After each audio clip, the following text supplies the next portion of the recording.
Every point on this map represents a secret, a connection waiting to be exposed.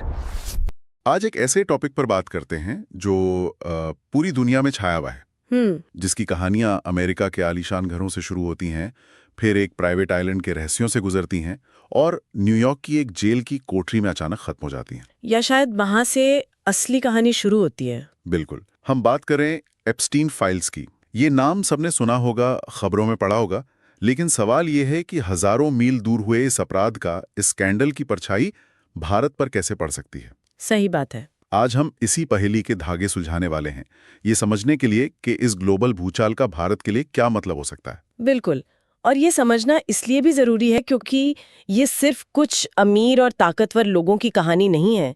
ये power, पैसे और अपराध के उस खतरनाक गठजोड़ की कहानी है जिसके तार पूरी दुनिया में फैले हैं। तो हमारा काम है कि हम तथ्यों को अफवाहों से अलग करें। हाँ, और देखें कि इस पूरे मामले की जड़ें आखिर कितनी गहरी हैं। तो चलिए बिल्कुल शुरू से शुरू करते हैं। सबसे पहला सवाल, ये जेफरी एप्स्टीन था कौन और ये फाइल्स ये हैं क्या भला? जेफरी एप्स्टीन बेसिकली एक बेहद अमीर अमेरिकी फाइनेंसर था। कागज पर तो उसकी पहचान यही थी। कागज पर? हाँ, लेकिन उस पर आरोप था कि वो दशकों से नाबालिग लड़कियों की यौन तस्करी का एक बहुत बड़ा अंतर्राष्ट्रीय नेटवर्क चला रहा था। और ये नेटवर्क दुनिया के कुछ सबसे प्रभावशाली लोगों के लिए काम करता था। अब आते हैं फाइल्स पर। ये कोई एक किताब या एक दस्तावेज नहीं है। ये सबूतों का एक ढेर है, एक पहेली के अलग अलग टुकड़े। पहेली के टुकड़े मतलब इसमें क्या क्या शामिल है? इसमें सब कुछ है। कोर्ट में दिए गए पीड़ितों के बयान हैं, एप्स्टीन के प्राइवेट जेट के फ्लाइट लॉग्स। अच्छा, यानी उसके जेट पर कौन कौन कब और कहाँ गया। एग्जैक्टली। फिर उसकी वो कुख्यात ब्लैक बुक है जिसमें दुनिया भर के नेताओं, उद्योगपतियों, वैज्ञानिकों और सेलिब्रिटीज के कॉन्टैक्ट्स थे। और उसकी सहयोगी गिस्लेन मैक्सवेल। हाँ, गिस्लेन मैक्सवेल के ट्रायल से जुड़े दस्तावेज, इन सबको मिलाकर एप्स्टीन फाइल्स कहा जाता है। और ये इतना विस्फोटक इसीलिए है क्योंकि इसमें कई बड़े और जाने पहचाने नाम सामने आए हैं। बिल्कुल। तो ये एक तरह का कच्चा चिट्ठा है जिसमें सच है, आधा सच है और शायद कुछ बेगुनाह नाम भी हैं जो बस गलत समय पर गलत जगह थे। हो सकता है। और इसी कच्चे चिट्ठे ने दुनिया भर में हंगामा मचा रखा है। लेकिन कहानी में जो सबसे बड़ा मोड़ आया वो तो एप्स्टीन की मौत थी। हाँ, और यहीं आकर ये मामला एक क्राइम स्टोरी से एक मिस्ट्री थ्रिलर बन जाता है। 2019 में ट्रायल शुरू होने से ठीक पहले जेफरी एप्स्टीन को न्यूयॉर्क की एक हाई सिक्योरिटी जेल में मृत पाया गया। और आधिकारिक वजह? आत्महत्या।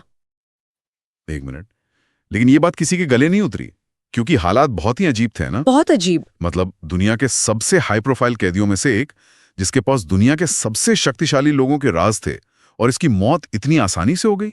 बिल्कुल, यहीं पर तो शक पैदा होता है। सूत्र बताते हैं कि जिस रात उसकी मौत हुई, उस सेल ब्लॉक के बाहर लगे सीसीटीवी कैमरे रहस्यमय तरीके से खराब हो गए थे। अरे वाह। और जो 2 गार्ड्स ड्यूटी पर थे वे कथित तौर पर सो रहे थे। हाँ, और उसे सुसाइड वॉच से भी हटा दिया गया था, जबकि कुछ ही हफ्ते पहले उसने आत्महत्या की कोशिश की थी। तो ये सब बातें मिलकर किसी लापरवाही से ज्यादा एक साजिश की तरफ इशारा करती हैं। हाँ बिल्कुल। ये तो सुनने में ही फिल्मी लग रहा है। और इसी वजह से वो कॉन्स्पिरेसी थियरीज इतनी मजबूत हो गई कि भाई उसे चुप करा दिया गया, ताकि वो बड़े नामों का खुलासा ना कर सके। उसकी मौत ने इस मामले को सुलझाने की बजाय और ज्यादा उलझा दिया। सही कहा। जब तक उसकी मौत का सच सामने नहीं आता, तब तक ये धारणा बनी रहेगी कि सच्चाई को दबाने की एक बहुत बड़ी कोशिश हुई थी। और उसकी सहयोगी गिस्लीन मैक्सवेल जो भी जेल में है, शायद वो इकलौती ऐसी इंसान है जो पूरे राज जानती है। ठीक है, तो ये सब अमेरिका और यूरोप में हो रहा है। प्रिंस एंड्रयू जैसे ब्रिटिश राजघराने के सदस्यों से लेकर पूर्व अमेरिकी राष्ट्रपतियों तक के नाम इसमें उछले। एक वैश्विक भूचाल आ गया। बिल्कुल। लेकिन अब हम उस सवाल पर आते हैं जो हमारे लिए सबसे जरूरी है। ये सब सुनकर लगता है कि ये हमसे बहुत दूर की कहानी है, लेकिन जब हम परतों को हटाते हैं तो क्या इसके धागे भारत तक भी पहुंचते हुए दिखते हैं?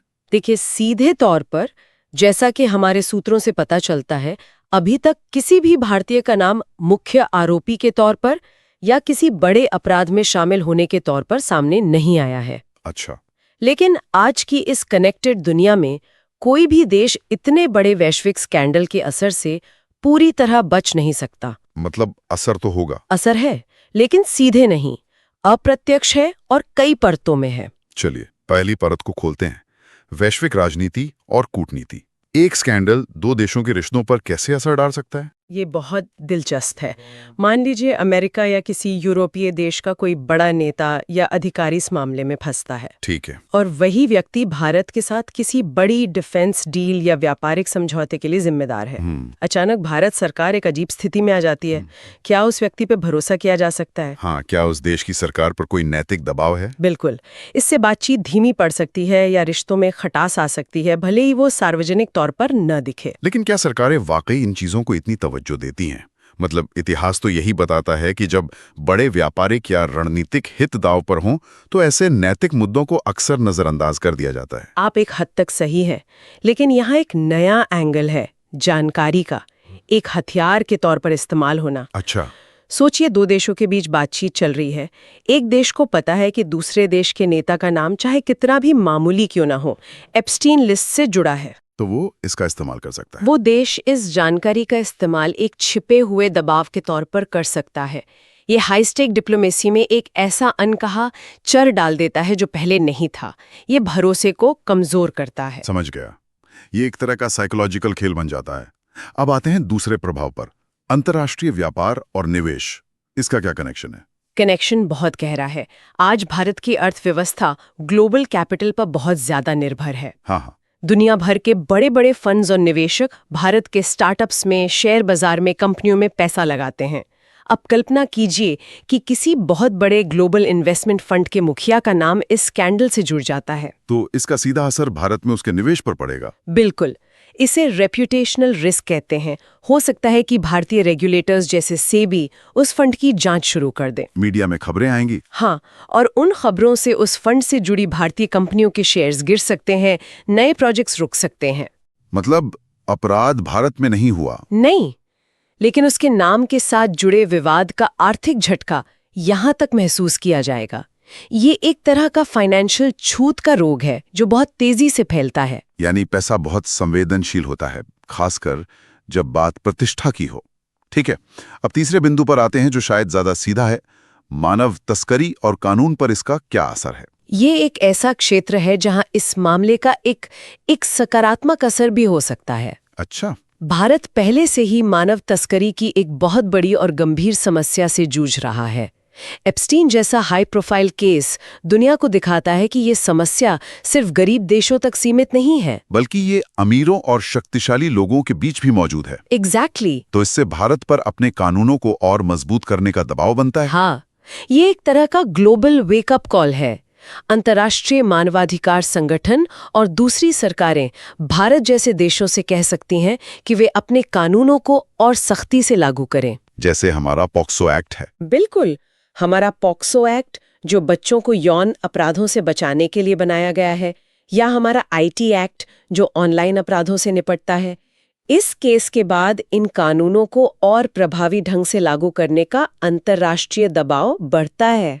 और हमारी जांच एजेंसियों के लिए भी। हाँ, ये उन्हें बेहतर ट्रेनिंग और अंतर्राष्ट्रीय सहयोग के लिए भी प्रेरित कर सकता है। अब आते हैं चौथे और शायद आज के दौर के सबसे खतरनाक प्रभाव पर, सोशल मीडिया और जनमत।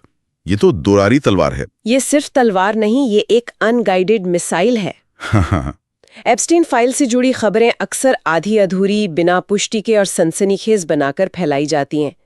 भारत के संदर्भ में इसका बहुत गलत इस्तेमाल हो सकता है। कैसे? किसी भी राजनीतिक विरोधी या किसी प्रतिष्ठित व्यक्ति की छवि खराब करने के लिए उसकी तस्वीर को किसी आरोपी के साथ जोड़कर व्हाट्सएप पर फैलाया जा सकता है। और भारत में तो ये चीजें आग की तरह फैलती हैं। जब तक सच्चाई सामने आती है तब तक शायद बहुत देर हो चुकी होती है। एकदम फेक न्यूज का एक पूरा संकट खड़ा हो सकता है।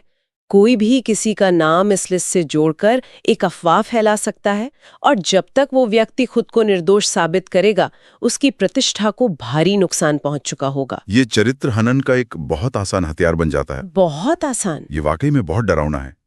और आपका आखिरी बिंदु था भविष्य में कानूनी सहयोग को लेकर।